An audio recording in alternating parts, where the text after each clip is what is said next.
Is this your typical day? You wake to the clock radio, and rather than turning it off, you just turn it down a bit, or maybe up when you get in the shower. Before long, the TV's on, car radio, while on the train. Then there's work, class, study, chatting. The day goes on, we get home, and then there's more and more noise. And perhaps we even go to sleep to noise. Everything can be heard except silence.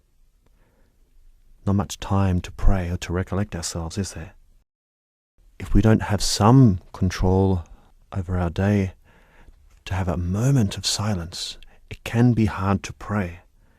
Sometimes we have to make decisions. But more importantly, interior silence, recollecting our thoughts. This is helped, though, by exterior silence. I remember as a seminarian I used to clean a church, and once I was just taking a little bit of a break, and I was kneeling before this statue of Our Lady, and a woman came in with her child, this tiny boy, and he stood next to me while I was kneeling, and he was still much shorter than I am. He was about 4 years old, and while his mother was lighting this candle, I thought I'd turn to him and just say a word of encouragement, being a seminarian and this little child, we're in a church. I turned and I just began to open my mouth to say something, and then he said, "Shh." I learnt quite a lesson that day. Silence, especially in church. It's a sign of respect as well for others, to give them space to pray during Mass, but also before and after. Lord, give me some time of silence, we often say.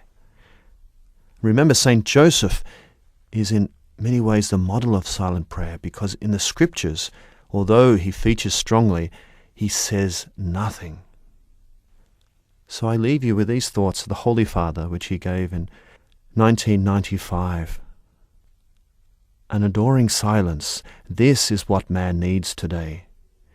He is often unable to be silent for fear of meeting himself, of feeling the emptiness that asks itself about meaning.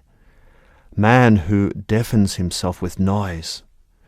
All, believers and non-believers alike, need to learn a silence that allows the other to speak when and how he wishes, and allows us to understand his words.